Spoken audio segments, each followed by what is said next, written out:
Hey, beautiful mom leaders. Welcome back to Conscious Champagne Chat number 38.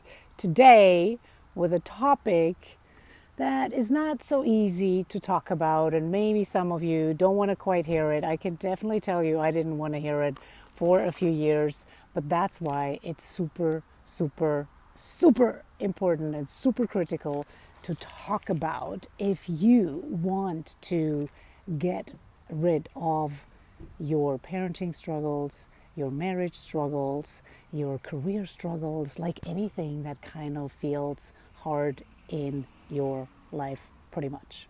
And so, what that is are you speaking really your truths, or are you actually still struggling? So, what I want to share with you today is, first of all, why that is so important to your personal happiness and your personal connection with your children to speak your truths, and quite frankly also for your confidence. And I will also want to give you 3 ways of how you can practice speaking your truth so you can start being in more alignment with action, with who you really are and what you really want. Because when we are in alignment with who we really are and we want to do, as always, that's when life becomes easy, right? That's when life becomes flow, pretty much. These are all the things that I'm sharing with you, right? It's all the things that help you become your best self in a very natural way, and not a way where it feels like you have to bend yourself, because that's what you are already doing. And that's why things feel so hard, and that's why you feel, sometimes it's like, oh, like, why is there so much on my plate, and why does it never stop, and why does everybody have to be whiny and cranky, and why can things not just like flow easily for once, basically. So if you're listening to this on replay, make sure you put hashtag replay, put hashtag action when you are going to hear about the 3 steps, the 3 ways how you can start identifying whether you're speaking your truths and start using that tool. Now, why is this such an important topic? You guys, I used to not speak my truths for such a long time, probably 35 years. At least that's what I feel when I kind of had this epiphany of like, oh my God, I'm actually really not being true to myself. I'm being true to a lot of other people, and I'm trying to please a lot of other people, but I'm actually not being true to myself. And what that led to was me ending up being angry way more often than I wanted to be. It led to me getting up in the morning already feeling like pretty pissed about the day, and having like terrible morning routines with my children that always felt like a pain and a struggle, and like there was no way to get them out of the house without yelling. It really affected my relationship with my husband. We had, more arguing moments than actually beautiful connection moments. And all that because I did not speak my truths. And because I didn't even have a clue what it meant to speak my truths. I was so disconnected from who I really wanted to be and what I wanted to do that I had no idea why things felt so heavy, why things felt like such a struggle, right? And I felt like I was an autopilot, just kind of functioning, and nothing really felt good and felt like there was a meaning to it. And so it is really because we have been conditioned to step into a certain role that we adapt based on what society has defined this role to be. So let me just give you an example, right? As a mom, we also think, we have to be the cleaner, we have to be the cook, we have to be the caretaker, we have to be the educator. Like, there's so many other roles we step into. And then, of course, we feel like, oh my God, I can't, like, give justice, do justice to all these roles, because yes, you can't. It's impossible. It's impossible. And it's also not your truth, most likely. And so, for years, I tried to keep up this perfect image of I can do it all. It's all not a big deal for me. It's really not, right? And so I put on like the happy chappy mask, but behind closed doors, I was not in a good mood. And my family was the one who suffered from it.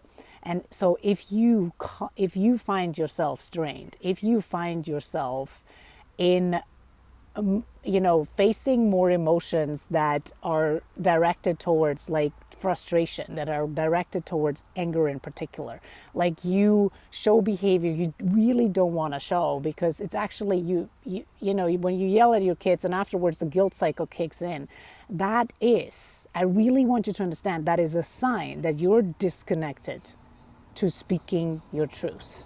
You have not started looking into what you actually want, and you think you have to do all these things that are accepted of you and you have no choice. And that is living life in a victim mode. And that is not being a mom leader. That is actually putting a lot of strains on you.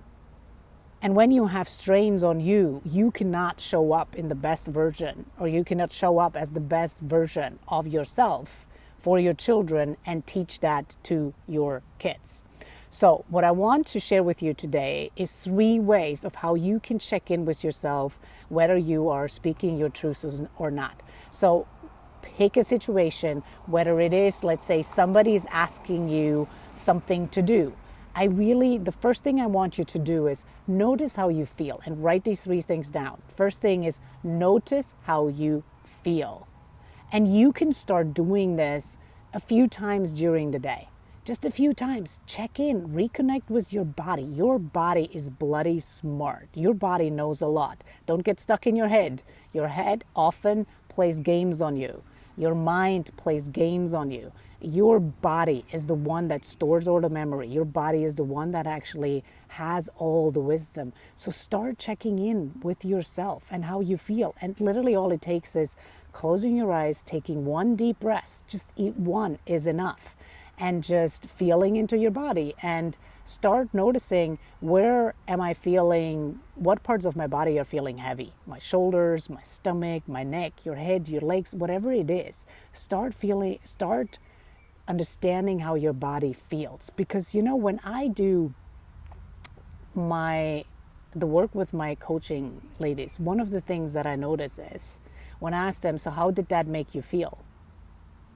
Most of us are only capable of saying, well, I didn't like it, or it made me feel good. There are so many more emotions, so many different levels of how you can feel. It's not just good or bad. And so start by practicing into asking yourself, how do I feel right now? And it's okay to admit to yourself, I'm tired. This feels exhausting. It's heavy. And then start analyzing, where is that coming from? What is it? Give yourself that rest. The second way to understand whether you're speaking your truth or not is to start embracing silence. Start embracing silence. So if there is a tough conversation with your child, or there's a tough conversation at work or with your spouse, don't say something back immediately. Don't say something back. When we do that, and if you're like me, I love talking. So, I always have something to say. So for me, this was one of the hardest things to do, to just be quiet. Just listen. Because when we embrace the silence and start listening, here's what's happening, you guys. There is basically nothing that you have to defend. There is nothing you have to protect. There is nothing you have to prove. And there's nothing you have to hide. When we are not speaking our truths, we are usually speaking because we want to prove one of those things. We either have something to defend, whether it is as simple as I need to defend my point of view, or we have something to protect. If you are reacting with yelling, if you're angry, anger is always, the positive intent behind anger is always protection. It's you are protecting a wound that was given to you at some point in your life. And when you heal that, there's nothing to protect. If you have nothing to prove, if you don't have to prove you're right, if you don't have to prove the other person wrong, you have nothing to lose. You have nothing to lose. You can only win. Same thing with hide. If you have nothing to hide, how many times do you commit to something? How many times do you say yes to something, but you actually don't want to say yes? You don't want to hang out with that particular girlfriend, or you don't want to hang out with the other mom, but you feel you have to say yes for whatever reason. That's when you're hiding things. That's your pleaser syndrome. And so starting to say nothing is a tiny little step towards letting go of anything you have to defend, anything you have to protect, anything you have to prove, and anything you have to hide. Because what I've noticed is that 99% of the time we speak to demonstrate one of those four things: defend, protect, prove, or hide. And when you detach yourself from that, when you clear yourself, when you've checked in with yourself on how you feel, none of that is left. And that means, you know what that leaves you with? Freedom. Freedom of speaking your truth, because you have nothing to lose. The third way is to actually just go and name one thing and declare that one thing you really want to have. Now, this takes courage to declare what we want to have, because most of us, and this is something I love doing with my clients, by the way, because moms have big dreams, right? Your job is not just to be a mom. So I have one of my favorite clients.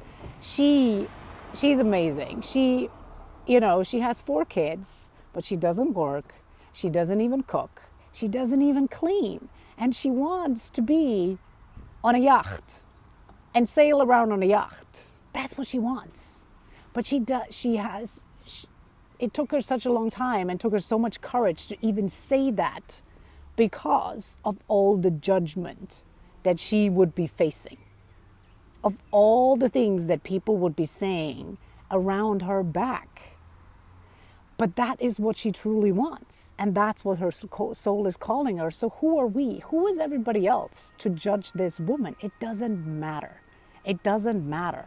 So do you dare to speak your truth and really say what you want? And sometimes that also includes saying what you don't want. And sometimes that also includes speaking the truth of, I do not like playing with my 5-year-old. I do not like playing role games with them because I just don't like it. I don't like doing homework with them because I just don't like it.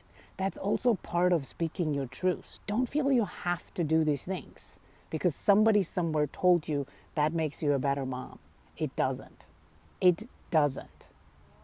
It just teaches your children, again, to succumb to to certain norms that have been defined, but that don't always make any sense. All right? So check in with those 3 ways to really practice speaking your truth. The first one is check in with how you feel. Check into your body on how you feel. The second way is start embracing silence. You don't always have to speak.